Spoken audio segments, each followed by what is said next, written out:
जैसे आपने एक ओवर में 36 का जिक्र कर दिया कि नहीं बनते, तो ये क्या आपको इफ्तिखार की शॉट देखकर लगा कि जब उस ओवर में इतने रन्स बन गए थे, उसको बड़े शॉट की बजाय फिर पार्टनरशिप की तरफ उसके बाद चलना चाहिए था, वो गलती कर गए वहाँ पे? मेरे ख्याल में बड़ी गलती की है इफ्तिखार ने वहाँ पे। इफ्तिखार बड़ा अच्छा लग रहा था, शॉटें लग रही थी। कभी कभार ऐसा होता है कि आप थोड़ा सा क्योंकि बॉलर भी तो बॉलिंग करने आया हुआ है ना, मेरा मतलब है कि वो भी आप कितनी दफ़ा मारोगे, वो भी तो एक अपने जहन से बॉल कर ही रहा है ना, वो बार बार हर बॉल पे तो छक्का नहीं खाएगा आपसे। तो वहाँ पे थोड़ा सा ओवर रन आ गए थे, थोड़ा एक दो सिंगल डबल कर लेते, दोबारा फिर चांस ले लेता, कोई इशू नहीं था। लेकिन उसके एग्रेशन से ही पता चला था कि उसने चांस लेना है, तो बॉलर तो फिर उसने भी तो बॉलिंग करनी ही है ना। लाला बट एक मेजर पॉजिटिव कल जो दिखा, मतलब अगर मैं पूरी पाकिस्तान टीम की बैटिंग की बात करूं, क्लीन हिटिंग फखर जमान की तरफ से, मतलब अगर फखर रेगुलरिटी में इस तरह चलता रहे, इस तरह की कंडीशंस फखर को मिलती हैं, he is a treat to watch.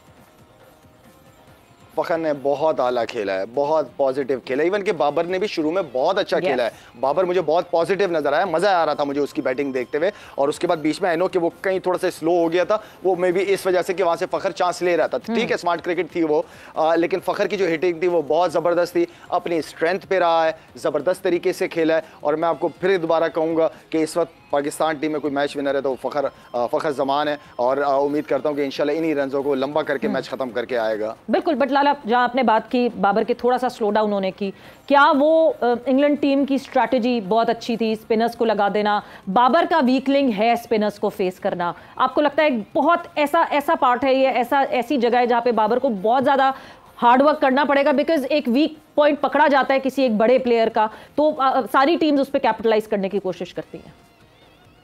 सवेरे देखें, बाबर नो डाउट हमें पास्ट में नजर आया, थोड़ा सा स्ट्रगल किया उसने स्पिनर्स के अगेंस्ट, लेकिन मेरे ख्याल में जब आपके सामने एक ऐसा बैट्समैन खड़ा हो जो 10 बॉलों पे 20-25 रन करके दे रहा हो आपको, तो फिर आपकी एज अ कैप्टन, क्योंकि आपने टीम को लेके भी चलना है, तो वहाँ पे अगर आप सिंगल डबल करके आप सामने वाले बैट्समैन को मौका देते हैं, क्योंकि वो खेल ही रहा होता है, दोनों देखिए एक वक्त में दो एक साथ अटैक नहीं करते। जब आपने बीच वाली सिचुएशन होती है तो एक चांस लेता है, बाकी दूसरा खिलाता है उसको। तो मेरे ख्याल में बाबर जो कि जिस प्लान के साथ खेल रहा था, ठीक खेल रहा था वो, फखर उसके साथ था। अगर फखर से शॉटें नहीं लग रही होती और फिर बाबर को चांस लेना चाहिए था, फिर वहां पे खेलता, लेकिन मेरे ख्याल में इन दोनों का प्लान ठीक था।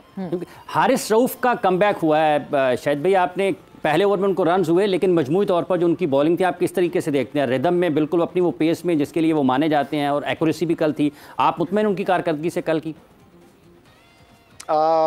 देखें, कमबैक करना, इंजरी से वापस आना, एंड देन फिर रिदम पकड़ना। नसीम शाह को भी हमने पास्ट में देखा था कि इंजरी से वापस आके आपको मैचेस चाहिए होते हैं, आपको 2-3 मैचेस चाहिए होते हैं दोबारा उसी स्ट्रॉन्ग कमबैक। और अच्छा होता है कि पहले मैच में आती है आपको जब विकेटें मिलती हैं तो आप अगले मैच में कॉन्फिडेंस के साथ जाते हैं, क्योंकि एक विकेट भी अगर आपको मिलती है तो आप कॉन्फिडेंट फील करते हो इंजरीज के बाद, वापस आने के बाद। तो मेरे ख्याल में ये उम्मीद मुझे यही है हारिस रऊफ की कि इंशाल्लाह जिस तरीके से उसने पास की टॉप परफॉर्मेंसेस दी है, इंशाल्लाह उस चीज़ को, उस रिदम को दोबारा पकड़ेगा।